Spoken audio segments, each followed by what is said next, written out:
স্বাগত জানাচ্ছি বিটিভি নিউজের সাপ্তাহিক আয়োজন ফিরে দেখা অনুষ্ঠানে। সঙ্গে আছি আমি মিম আক্তার। প্রিয় দর্শক, বিগত ফ্যাসিস্ট শেখ হাসিনা সরকারের শাসনামলে উন্নয়ন কথার আড়ালে দেশব্যাপী পরিচালিত হয়েছে একের পর এক দুর্নীতি, অনিয়ম ও সন্ত্রাসের মহোৎসব। ফিরে দেখা অনুষ্ঠানের এই আয়োজনের মাধ্যমে আমরা তুলে ধরি সেসব আলোচিত সন্ত্রাস, দুর্নীতি ও অনিয়মের চিত্র, অনুসন্ধান করি এর অন্তর্নিহিত কারণ ও প্রতিকার।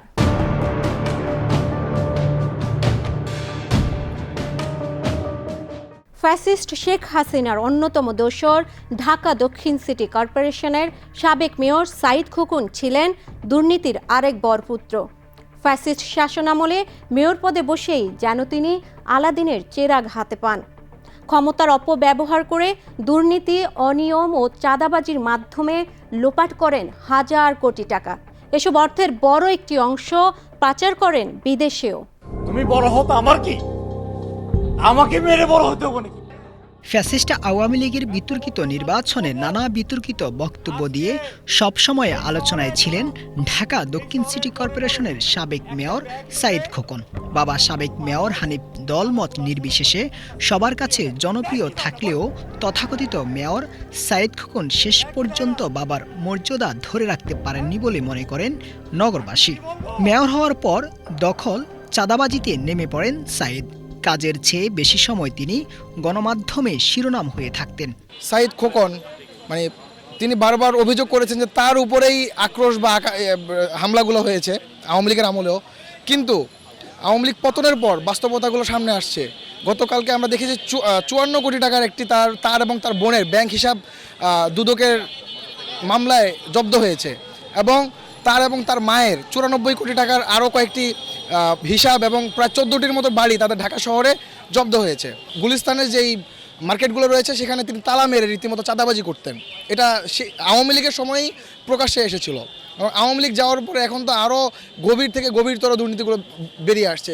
একজন স্থপতির সাথে তাদের সুসম্পর্ক করে তারা বিভিন্ন মন্ত্রণালয় থেকে বিল পাস করিয়ে তার বোনের নামে, মায়ের নামে যেই পরিমাণ অনিয়ম করেছে, এটা তো একটা রাষ্ট্রকাঠামো, সভ্য রাষ্ট্রকাঠামোতে এটা হতে পারে না। এবং সাঈদ খোকনরা সর্বোপরি বাংলাদেশকে শুধু সাঈদ খোকন না, আওয়ামী লীগের প্রত্যেকে মিলেমিশে প্রায় 16 লক্ষ কোটি টাকা পাচার করেছে বাংলাদেশ থেকে। সাঈদ খোকনের আমি মনে করি আরও কয়েক হাজার কোটি টাকার তথ্য হয়তো খুব শীঘ্রই আমরা পেতে যাচ্ছি। আগামী দিনে এদেরকে কঠোর থেকে কঠোরতম শাস্তির আওতায় এনে বিচার থেকে যেখানেই রয়েছেন সেখান থেকে ফিরিয়ে এনে বিচারের মুখোমুখি করে যদি তাদেরকে শাস্তির আওতায় আনা যায়, আমি মনে করি যে ভবিষ্যৎ বাংলাদেশে আর কেউ এই ধরনের সাহস করবে না। এদিকে সাবেক মেয়র সাঈদ খোকনের বিরুদ্ধে ইসলামী ইন্স্যুরেন্সের 100 কোটি টাকা লোপাটের অভিযোগ উঠেছে। ফ্যাসিস্ট আওয়ামী লীগ সরকারের ক্ষমতার দাপটে নিজ স্ত্রী, 2 মেয়ে, আপন বোন ও বোনের জামাই নিজ পরিবারের মোট 8 জনকে পরিচালক করে কোম্পানিকে লুটপাটের ক্ষেত্র বানিয়েছে। 8 জন উদ্যোক্তা পরিচালককে সরিয়ে পরিবারের 8 সদস্যকে করেছেন পরিচালক। এভাবেই সাঈদ খোকন প্রতিষ্ঠানকে কুক্ষিগত করে 100 কোটি টাকা লুটপাট করেছেন বলে বিতাড়িত পরিচালকরা অভিযোগ করেছেন। তারা বলছেন সাঈদ খোকনকে দুদকের জিজ্ঞাসাবাদ করা প্রয়োজন। তারা বলছেন প্রতিষ্ঠানের নথি পরীক্ষা করলেই তার বিরুদ্ধে হাজার কোটি টাকার দুর্নীতির প্রমাণ পাওয়া যাবে। অনুসন্ধানে জানা যায়, ডিএসসিসির সাবেক মেয়র ও ঢাকা 6 আসনের সাবেক এমপি সাঈদ খোকন 2012 সালে জোরপূর্বক অনিয়মতান্ত্রিকভাবে আগের চেয়ারম্যান তোফাজ্জল হোসেনকে দায়িত্ব থেকে অব্যাহতি দিয়ে নিজেই ইসলামী ইন্স্যুরেন্সের চেয়ারম্যান পদে অধিষ্ঠিত হন। দীর্ঘ 12 বছর নির্বাচন ছাড়াই বেআইনিভাবে তিনি এ পদে বহাল থেকে নানা দুর্নীতি ও অনিয়ম করেছেন। দুর্নীতি এমন পাহাড় পর্বত পর্যন্ত ফুসে গেছে, এই দুর্নীতি শেষ করার মতন কোনো সুযোগ দেখতেছি না। তাদের ব্যাংক ব্যালেন্স এগুলো সব জব্দ করে জনগণের ভিতরে সব বিলিয়ে দেওয়া দরকার। তখন বুঝবে যে ব্যাংক ব্যালেন্স করে কোনো লাভ হবে না, স্টক করে লাভ হবে না, স্টক তো নিয়ে যাবে। ওই জন্য ওইভাবে কাজ করা দরকার। এটা আসলে দরকার একমাত্র ডক্টর ইউনূস সাহেবের পারবে। প্রতারক তো প্রতারকই, সাঈদ খোকন হোক আর যেই হোক, প্রতারকের পরিচয় প্রতারকই, সে যেই হোক। সব প্রতারকের জন্যই আমার একই বক্তব্য, একই দাবি যে প্রতারকের সমস্ত টাকা জব্দ করে সাধারণ মানুষের জন্য, দেশের উন্নয়নের জন্য দেওয়া হোক। শুধু তাই নয়, ডিএসসিসির মেয়র থাকাকালীনও নিয়ম বহির্ভূতভাবে কোম্পানির চেয়ারম্যান পদে বহাল ছিলেন সাঈদ খোকন এবং যাবতীয় সুযোগ সুবিধাও নিয়েছেন। দেশের বাইরে বা সভায় অনুপস্থিত থেকেও তিনি সভার ফি গ্রহণ করেছেন। শুধু সাঈদ খোকনই নন, তার স্ত্রী, মেয়ে, শালিকা ও বোনও দেশের বাইরে বা সভায় অনুপস্থিত থেকে সবার ফি গ্রহণ করেছেন। বিগত দিনে যারা ছিল আওয়ামী লীগের সাথে, যারা হচ্ছে চেতনায় ছিল, তাদের সহযোগী ছিল, তাদের সহযোদ্ধা ছিল, তাদেরকে অর্থ দিয়ে সহায়তা করছে, তাদেরকে শ্রম দিয়ে সহায়তা করছে, সবই তো লুটপাটের ভাগাভাগি করছে একসাথে, সবই তো লুটপাটের দাবিদার, সবই তো হচ্ছে লুটপাটের হচ্ছে যে আপনার ওই যে দুর্নীতির সাথে তারা জড়িত ছিল। সাঈদ খোকন মানুষটা তখন বক্তব্য দিতে শুনতাম যে ভালো ভালো কথা বলে, কিন্তু এই ভালো কথার ভিতরে সে এত বড় একটা জঘন্য যারা এই খারাপ কাজ করতে পারে, যারা দুর্নীতি করতে পারে, যারা মানুষকে হত্যা করতে পারে, যারা মানুষকে মানে গুম করতে পারে, আয়নাঘর তৈরি করতে পারে, তাদের সাথে তার যদি সম্পর্ক থাকে তাহলে সে যে ভালো আছে সেটা তো বলা যায় না, সেটা তো মনে হয় না, কারণ সে উপরে উপরে ভালো কথা বললেও কিনা তলে তলে মানে অন্য কথা বলে। মূলত সবাই তো মানুষের সেবা করার জন্য বইলেই ক্ষমতা দেয়।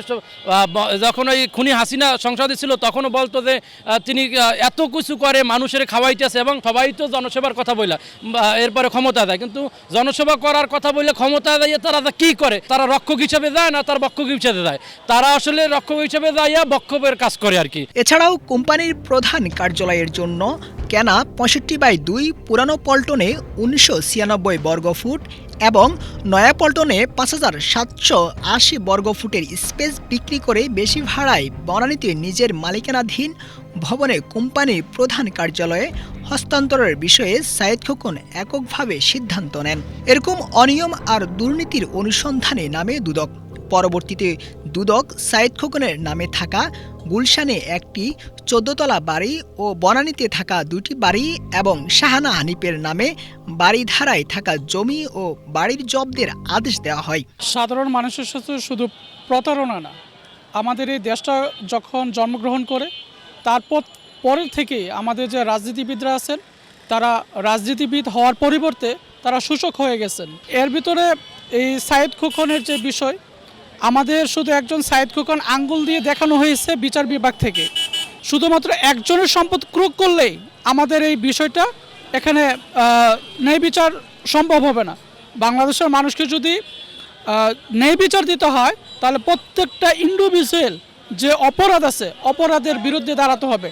সে অপরাধ যদি আপনার ভাই হয়, সে অপরাধ যদি আপনার বোন হয়, সে অপরাধী যদি আপনার মা হয়, তাহলেও যদি আপনি সত্যিকার অর্থে দেশপ্রেমিক হন, আপনি যদি ইনসাফ চান এবং পরবর্তী প্রজন্মের জন্য যদি আপনি একটি সুখী, সমৃদ্ধিশীল এবং ন্যায় বিচার সম্পন্ন ইনসাফের বাংলাদেশ রেখে যেতে চান, তাহলে প্রত্যেকটা দুর্নীতির বিরুদ্ধে দাঁড়াতে হবে। সর্বপ্রথম আপনাকে এই সিম্বলগুলো যেগুলো আছে, সিম্বলগুলো তো আছেই, কিন্তু সিম্বলের বাইরে হচ্ছে বাংলাদেশের ভূমি খাত, বাংলাদেশের প্রশাসনিক, বাংলাদেশের সীমান্ত খাত থেকে শুরু করে পেনশন। আমাদের বাংলাদেশে যে দুর্নীতি আছে, এই দুর্নীতি পরায়ণ যে বিষয়গুলো আছে, এই বিষয়গুলো প্রত্যেকটা মানুষকেই আগে কী করতে হবে, স্বচ্ছ জবাবদিহিতামূলক জায়গায় নিয়ে আসতে হবে।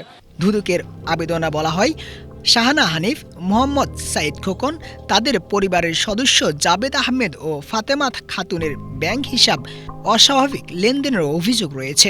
সাঈদ খোকন ও তার পদের অপব্যবহার করে রাজনৈতিক পরিচয়ের মাধ্যমে দেশের বিভিন্ন স্থানে ও বিদেশে বিপুল সম্পদ অর্জনের তথ্য পাওয়া গেছে।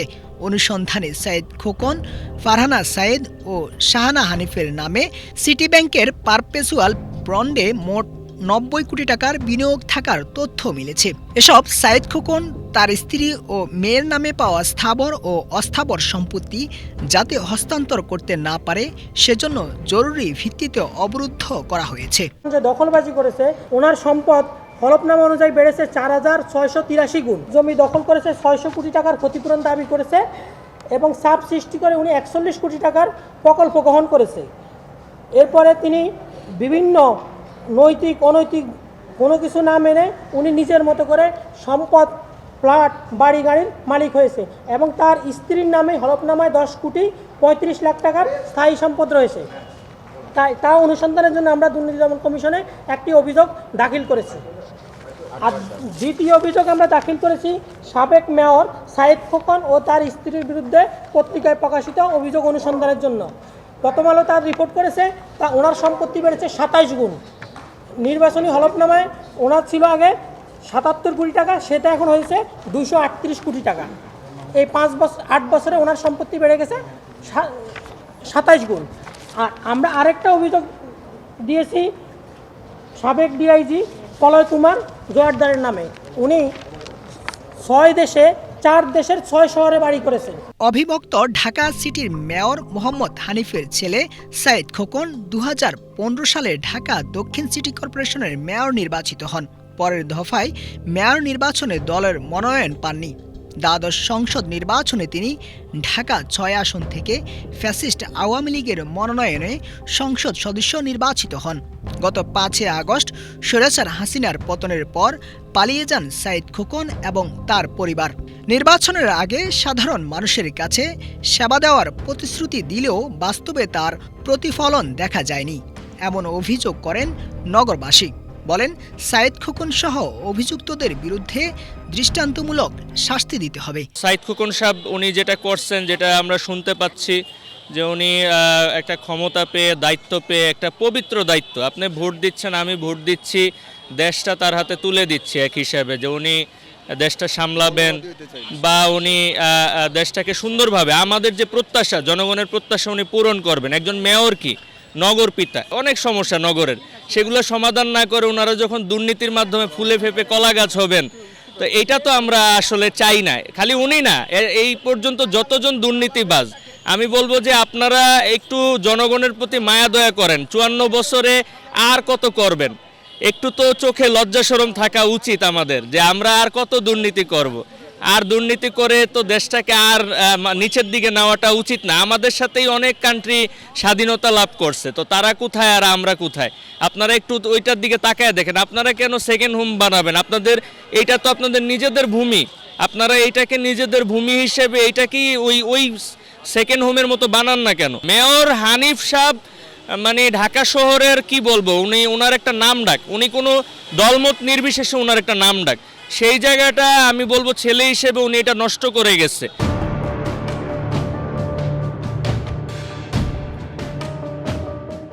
আজকের আয়োজন এ পর্যন্তই। ফ্যাসিস্ট হাসিনার শাসনামলে সংগঠিত অনিয়ম ও দুর্নীতির নতুন কোনো আয়োজন নিয়ে হাজির হব আবারও আগামী সপ্তাহে। সে পর্যন্ত ভালো থাকুন। আল্লাহ হাফেজ।